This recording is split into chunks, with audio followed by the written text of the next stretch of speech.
बनारस की गलियां, गंगा का किनारा और हवाओं में तैरता राम नाम का संगीत। आज काशी में उत्सव का माहौल है। चारों ओर हर हर महादेव के जय घोष गूंज रहे हैं। फाल्गुन की चतुर्दशी है, महाशिवरात्रि।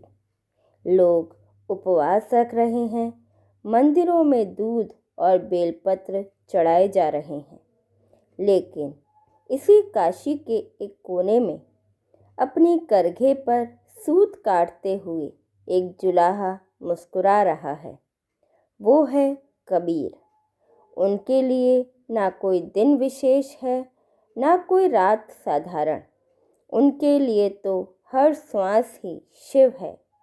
आज की हमारी कहानी इसी शिवरात्रि की है, जब कबीर जी ने दुनिया को बताया कि असली शिव कहाँ बसते हैं।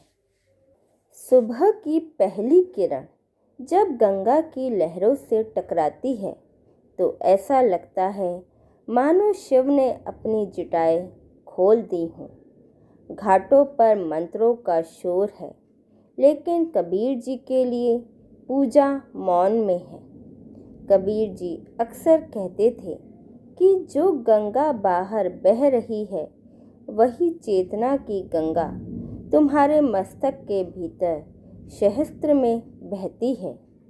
शिवरात्रि पर लोग गंगा स्नान को पुण्य मानते हैं, पर कबीर जी का सवाल कुछ और ही था। मन ना रंगाए रंगाए जोगी कपड़ा। अगर केवल पानी में डुबकी लगाने से ही मुक्ति मिल जाती तो मछलियाँ और मेंढक सबसे पहले वैकुंठ जाते। असली स्नान तो ज्ञान की गंगा में होता है, जहाँ मन के मैल धुलते हैं। कबीर जी के पास उनका एक शिष्य धर्मदास दौड़ता हुआ आया। धर्मदास के माथे पर त्रिपुंड लगा था और हाथ में जल का लोटा। धर्मदास जी बोले, गुरुदेव, आज महाशिवरात्रि है, चलिए बाबा विश्वनाथ के मंदिर चलते हैं। आज के दिन जल चढ़ाने से सारे पाप धुल जाते हैं और शिव की प्राप्ति होती है। कबीर जी शांत स्वर में सूत काटते हुए बोले, धर्मदास, तू किसे ढूंढने जा रहा है? उस पत्थर को जिसे कल किसी मूर्तिकार ने गढ़ा था, या उस शिव को जिसने तुझे गढ़ा है? धर्मदास ठिठक गया। कबीर जी ने उसे अपने पास बिठाया। कबीर जी जानते थे कि मनुष्य प्रतीक को ही सत्य मान लेता है और मूल को भूल जाता है। उन्होंने एक छोटी सी कहानी सुनानी शुरू की। सुनो धर्मदास, कथा तो तुमने भी सुनी होगी कि एक शिकारी जंगल में भटक गया था। बेल के पेड़ पर चढ़ा, भूख प्यास से व्याकुल था और अनजाने में बेलपत्र नीचे शिवलिंग पर गिरते रहे। शिव प्रसन्न हो गए, पर क्या तुम जानते हो इसका मर्म क्या है? कबीर जी ने समझाना शुरू किया कि वह शिकारी कोई और नहीं बल्कि हमारा मन है। यह संसार एक घना जंगल है। हम वासनाओं और इच्छाओं का शिकार करने निकलते हैं, पर अंत में खुद ही भटक जाते हैं। कबीर जी कहते हैं, शिवरात्रि का अर्थ है अंधकार की रात में ज्ञान का दीपक जलाना। वह शिकारी जब बेलपत्र गिरा रहा था तो असल में वह अपनी अहंकार की पत्तियां त्याग रहा था। जब तक तू अपने भीतर के स्वार्थ और क्रोध की बलि नहीं चढ़ाता, तब तक लोटा भर जल चढ़ाना केवल एक व्यायाम है। कबीर जी ने करघे से हाथ हटाया और आकाश की ओर देखते हुए एक साखी कही, माला फेरत जुग भया, फिरा न मन का फेर।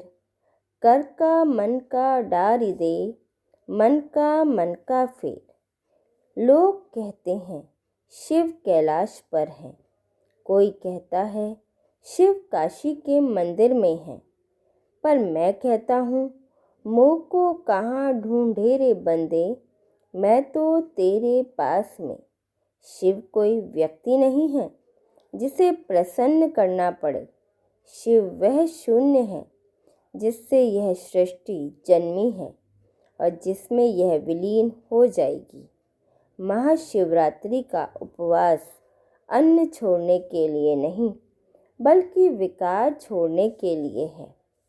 धर्मदास जी ने पूछा, गुरुदेव फिर हम यह त्योहार क्यों मनाते हैं? तब कबीर जी ने शांत स्वर में उत्तर दिया, यह याद दिलाने के लिए कि आज की रात प्रकृति और पुरुष का मिलन हुआ था, यानी आत्मा का परमात्मा से मिलन। जब तू ध्यान में उतरता है, जब तेरी सांसें थमती है, जब तेरा मन शांत होता है, वही शिवरात्रि है। जो शिव पत्थर में है वही तुझ में है। अगर तूने अपने भीतर के शिव को नहीं पहचाना तो बाहर की पूजा निष्फल है। कबीर जी की बातें सुनकर धर्मदास जी की आंखों से भ्रम का पर्दा गिर गया। उन्होंने देखा कि कबीर जिस तन्मयता से सूत बुन रहे थे वही उनकी पूजा थी। कबीर जी का हर शब्द एक मंत्र था। कबीर जी का अंतिम संदेश है, हे साधो, महाशिवरात्रि मनाओ पर प्रेम से, मंदिर जाओ पर करुणा लेकर, जल चढ़ाओ पर प्यासे को पिलाने के बाद, क्योंकि जिस हृदय में दया नहीं वहाँ शिव कभी नहीं बसते। शिव के स्वरूप को कबीर जी ने अपने तरीके से देखा।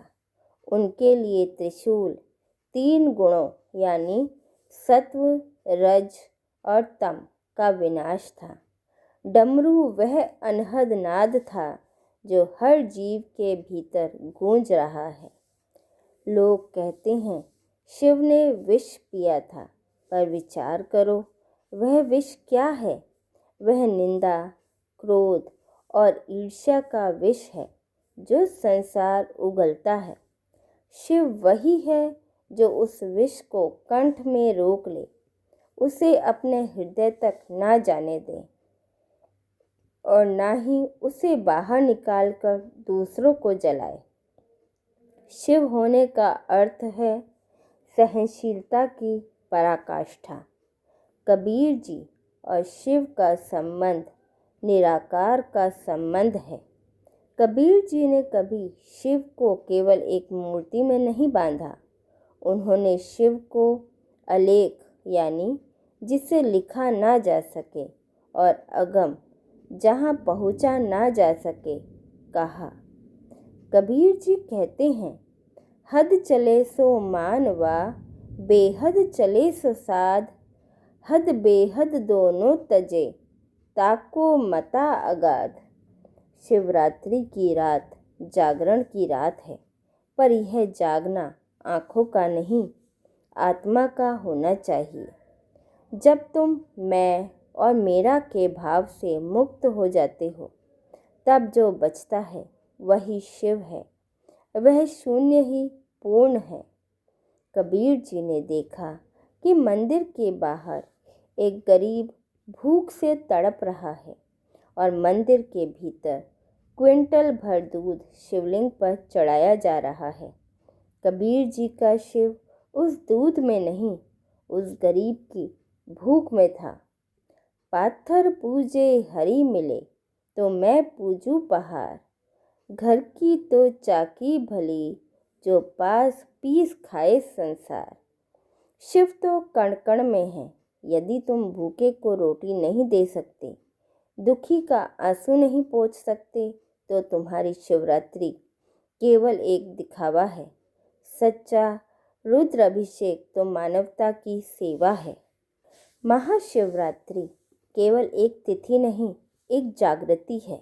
आइए कबीर जी के शब्दों में हम भी अपने भीतर के अंधकार को मिटाएं और उस अखंड ज्योति को पहचानें जो हम सबके भीतर शिव बनकर जल रही है। कबीरा सोया क्या करे, उठी न भजे भगवान, जब घर ले जाएंगे तब सोवेगा तान। आज के लिए बस इतना ही। हमारे साथ बने रहने के लिए धन्यवाद। सत साहिब।